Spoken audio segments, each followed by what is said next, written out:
Hi everybody, welcome back to our channel. Thanks for joining us.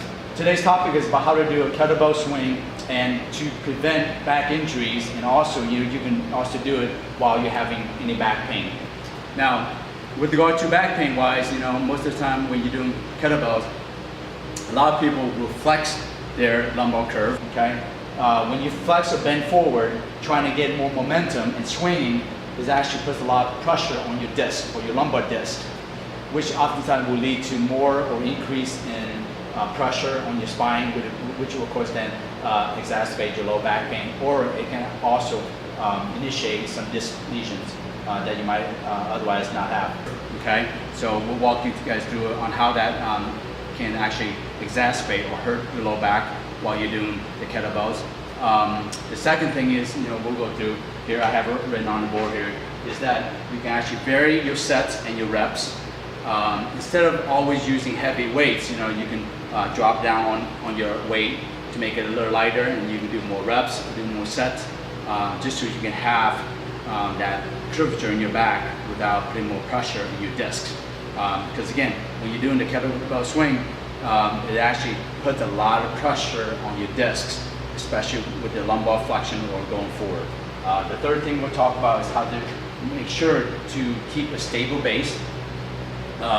That's the key. When you have an unstable base, you're going to put a lot more stress on your low back instead of putting more stress on the proper muscle, which is in this case here should be your glutes, your legs, your lumbar erector muscle, which are your low back muscles, and then of course with your arms and shoulder as you're swinging the kettlebells. So first thing let's start with is actually the third one that we should mention is getting you to have a stable base.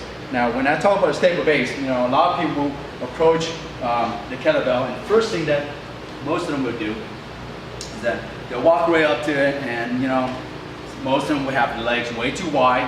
Now, from the side view, of your legs are too wide, you can see the first thing that's happening is that you're going to start to bend down forward, and your low back is already compromised.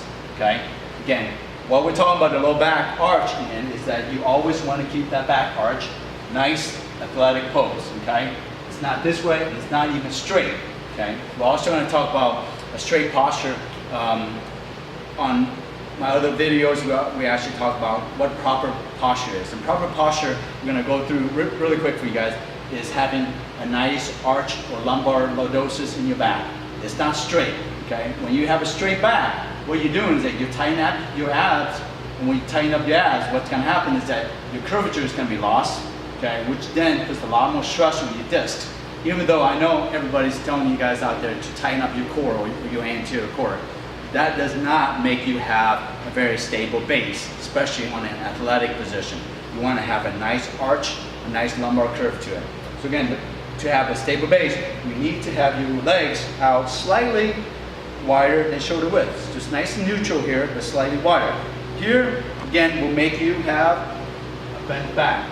So we're going to close it in a little bit. Okay, so from the side view, we're going to walk right up to it. Make sure it's directly underneath you. Typically, when people have it further out front, the first thing that's going to happen is, again, even if you have a good base, you still have to reach for it. And then, from starting here, everything is off balance. Okay?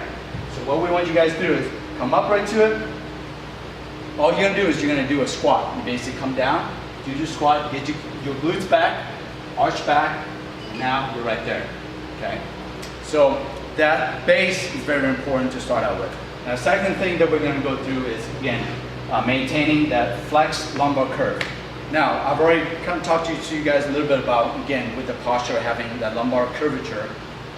Instead of having what we call a forward flexion like this, we want you guys to have an arch this direction. Now, why is that important when you do the kettlebells? Because for this particular reason.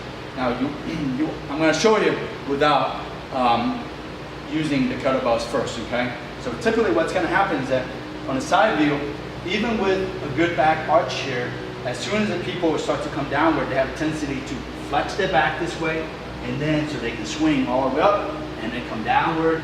And typically, even if you go down and your spine is straight, you're still going a little more forward flexion. We want you guys to keep this back arch the whole time. Now again, some of you guys out there and gals that are 25 years old with no back pain, you can do that all day long if you want to.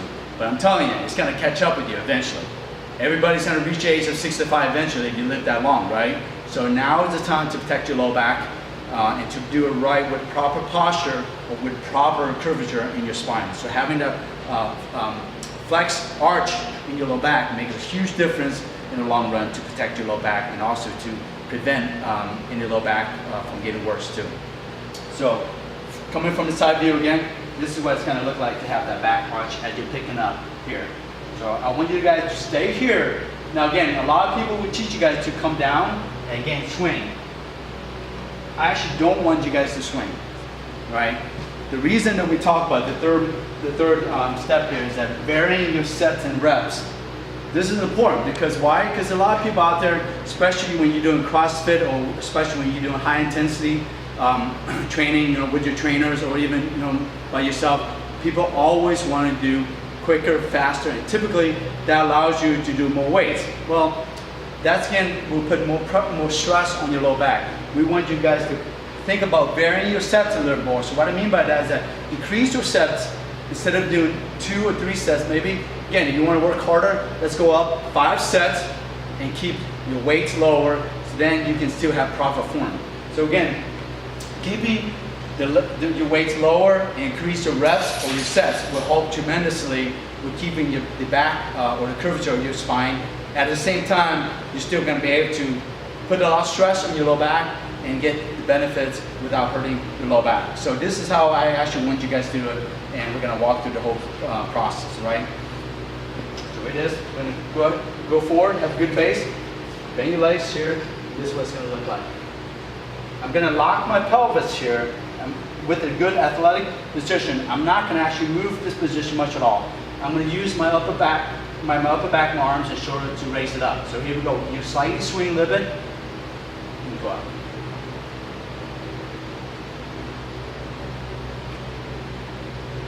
Good.